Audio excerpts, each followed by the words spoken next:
મહત્વના સમાચાર સામે આવ્યા છે। બનાસકાંઠાથી અમીરગઢ પીઆઈ પીએસઆઈ તેમજ પોલીસ સ્ટાફની સહાયનીય કામગીરી।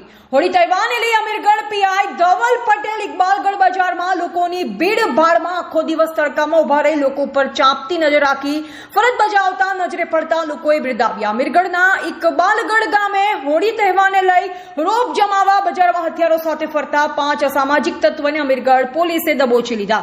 અમીરગઢ તાલુકાના ઇકબાલગઢ અમીરગઢ તેમજ વીરપુર બજારમાં હોળી તહેવારને લઈ આજુબાજુ ગામોના લોકોનું મેરામણ આવતા મેળા જેવો માહોલ જોવા મળ્યો। ત્યારે હોળી તહેવારને લઈ બજારમાં કોઈ અનિચ્છનીય બનાવ બને નહીં તેને લઈ અમીરગઢ પીઆઈ ધવલ પટેલ તેમજ પીએસઆઈ તેમજ પોલીસ સ્ટાફનો બંદોબસ્ત રહ્યો હતો તેમજ પોલીસ દ્વારા પેટ્રોલિંગ કરી લોકો પર ચાંપતી નજર રાખવામાં આવી। ત્યારે અસામાજિક તત્વો બજારમાં રોપ જમા માટે હથિયાર લઈ ફરતા અને કોઈ ઘટનાને અંજામ આપે તે પહેલા 5 અસામાજિક તત્વોને પોલીસે હથિયારો સાથે દબોચી લીધા તેમજ લાઇન્સ વગરના 7થી વધુ વાહનોને ડિટેન પણ કરવામાં આવ્યા।